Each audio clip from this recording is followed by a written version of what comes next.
So now let's move on our last speaker. I would like to invite our Professor Dr. Lin Yuru. This is the last speakers in our section 5. I will very briefly introduce you to Dr. Lin Yuru. Now, Dr. Lin is got his studies in the Department of Life Science in the National Tsinghua University. Then he got her master degrees in the Institute of Genetics in the National Yanmin University, and got her PhD degree in the Cell and Developmental Biology programs in the Rogers University in the United States. Now, currently, she is the postdoctoral fellow in the Institute of Molecular and Genomic Medicine in the National Health Research Institute in Taiwan. Today, he will give us a talk with the topic of the risk predictions for the chronic kidney disease and hereditary cancers using the HALST study cohort. Let's welcome Dr. Lin Yuru, please. Thank you for the kind introduction. And before I start, I would like to thank the organizing committee for the opportunity to share our work here. So my topic today is risk prediction for chronic kidney disease and hereditary cancer using the Healthy Aging Longitudinal Study in Taiwan, the HALST cohort. So chronic kidney disease is the 10th leading cause of death in Taiwan. And last year, there are about like 600 people died of CKD. Taiwan has the highest incidence rate and prevalence of end-stage renal disease worldwide. If we look at the U.S. renal data system annual report from last year, the incidence rate in Taiwan is the highest. And the prevalence of dialysis is also stays #1, followed by Japan, Korea, Singapore, and United States. Currently, more than 90,000 people received dialysis treatment in Taiwan. And this has been posed a huge financial burden on our whole society. And chronic kidney disease actually is the top 1 costly disease in our system, and followed by disease of oral cavity and salivary gland, diabetes, hypertensive disease, and malignant tumors of digestive organ. Chronic kidney disease last year was Taiwan's costliest disease, with the national health insurance system paying about 58.7 billion related to it. So the chronic kidney disease and both the number of people sought treatment and the medical expenses for chronic disease in Taiwan continue to rise over the past 5 years. Chronic kidney disease is a slow developing and progressive deterioration of renal function. If we look at the prevalence rates among different age groups, we can see it's increased.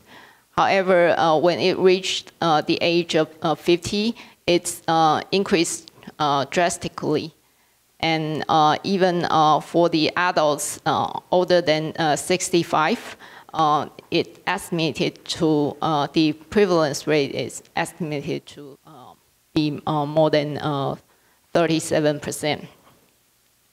To study the influences of genetic makeup and environmental factors and living lifestyle on chronic kidney disease during the aging processes, we are very grateful to have the cohort, the HALST cohort study. HALST, the Healthy Aging Longitudinal Study in Taiwan, was launched in National Health Research Institute, And it's a long-term follow-up cohort aiming at identifying determinants and their correlation with aging in an old Taiwanese population. Since 2009, HALST recruited community-based jeweler aged 55 and above from 7 areas to represent the social and demographic diversity in Taiwan. That includes 2 in the northern part of Taiwan, 2 in the central region, and 2 in the south, 1 in the east. In the baseline examination, around 56 participants were enrolled. About 74% of them continue to enroll in the second wave. In the table, it shows the age and gender profiles for both the first wave and the second wave. And also represented here is the list of dropout from the participants. And we can see death is the first top 1 reason to drop out of the study. And this is a dynamic cohort. Currently, the third wave is ongoing.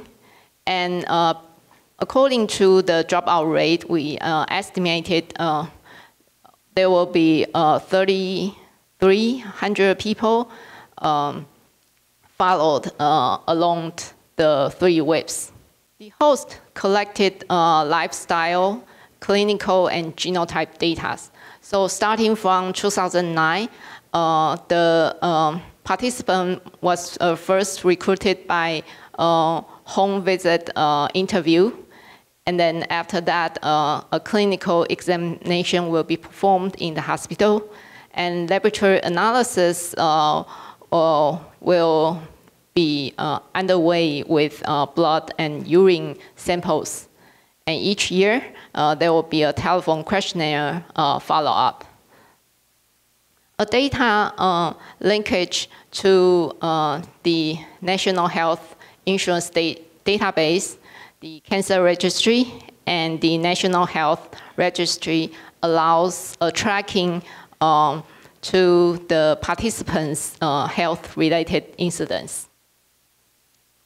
And in 2019, an effort was made to acquire the genotyping data with TWB array.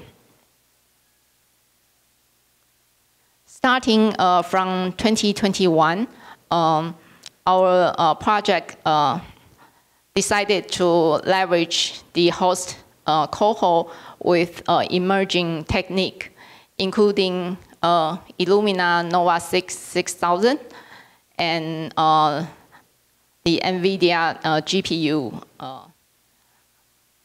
And together with the ultra performance system coupled with mass spec to analyze the metabolomics. So today we have sequenced around 1,000 host participants' genomes.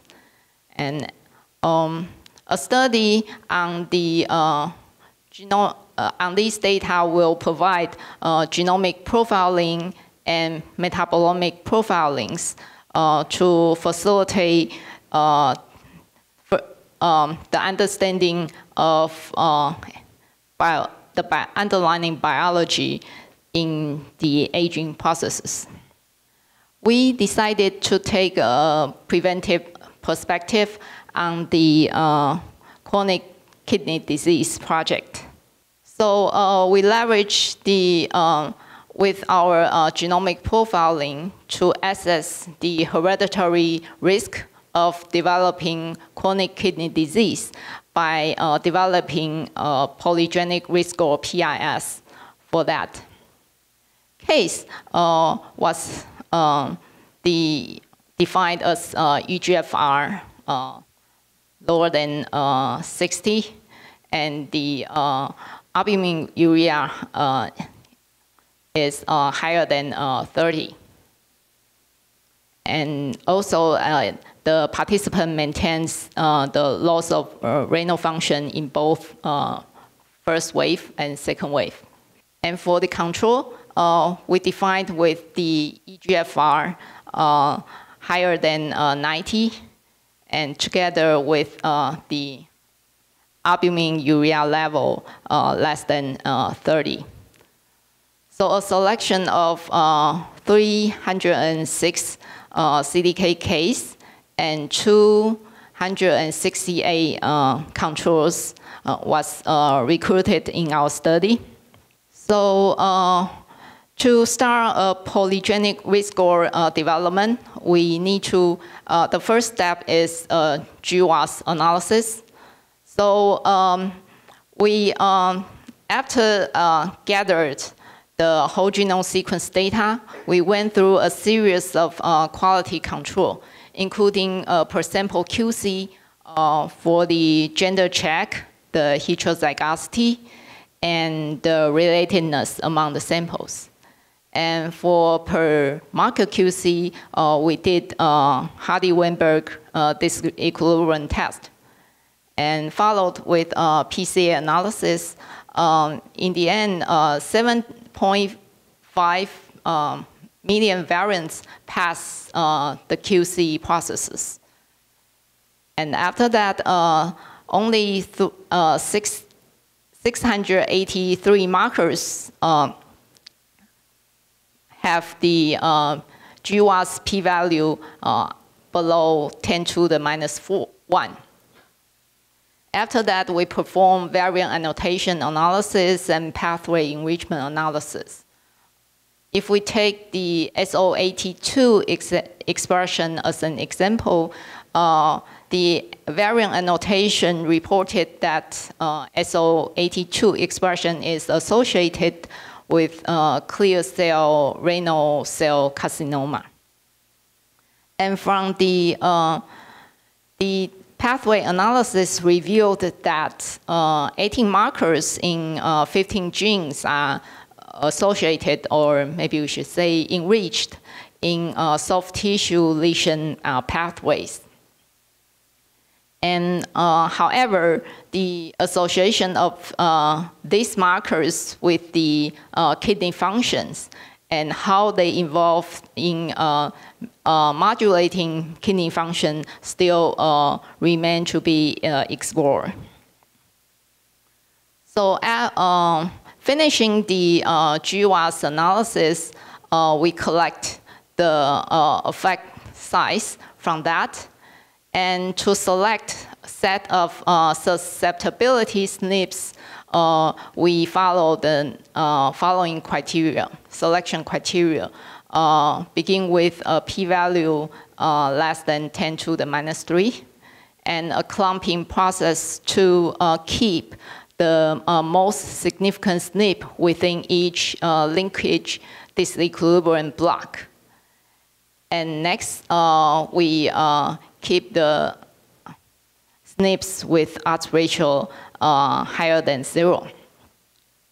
So with that, the figure here shows a whole genome sequence-based CKD PIS was able to accurately stratify the base data into CKD cases and CKD control.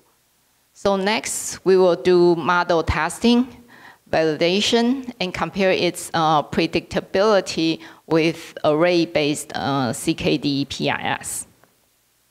Okay, so our ultimate goal is to leverage genomic profiling and PIS, and to increase the community-based early detection.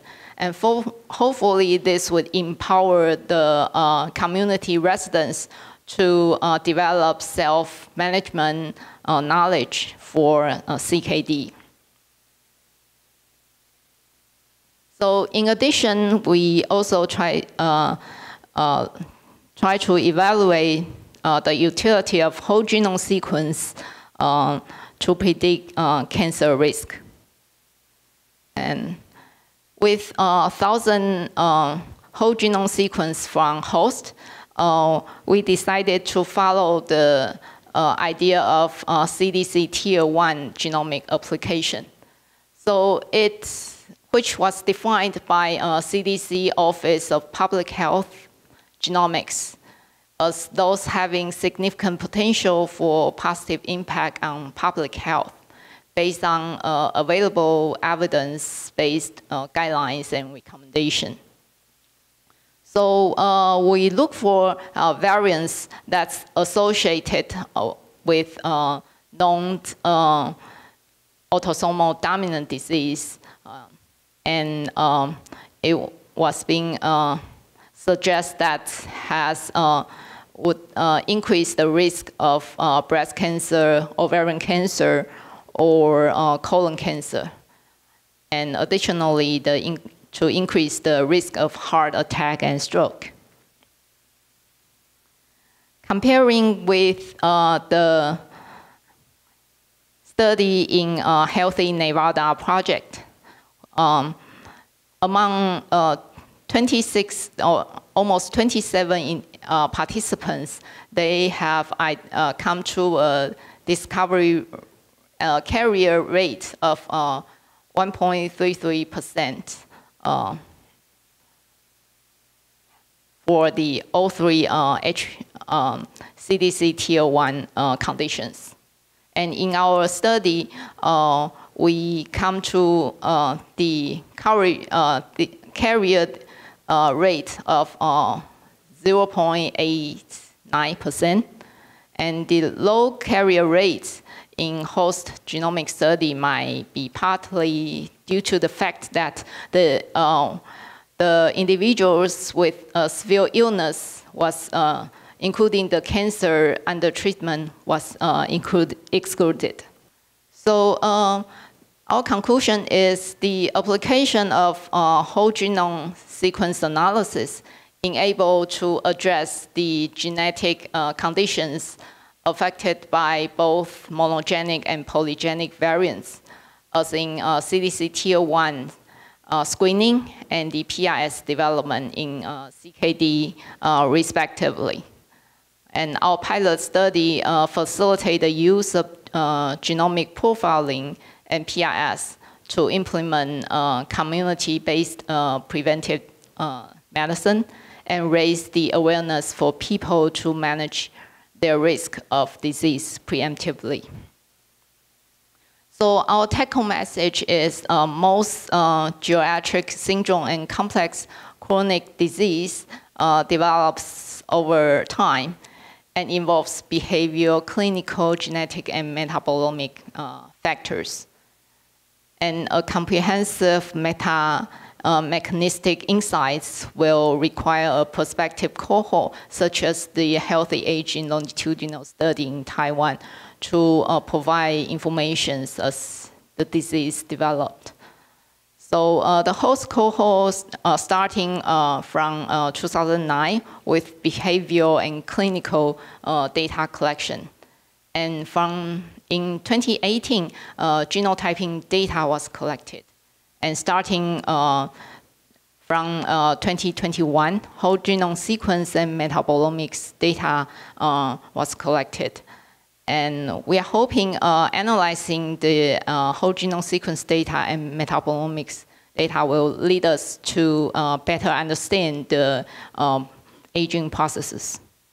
So with that, I would like to acknowledge our founding agency, the National Science and Technology Council in Taiwan, and also to acknowledge our colleagues at the Institute of Population Health Sciences, the Institute of Molecular Genomic Medicine, and Institute of Cellular and System Medicine, Centers for Neuropsychiatric Research.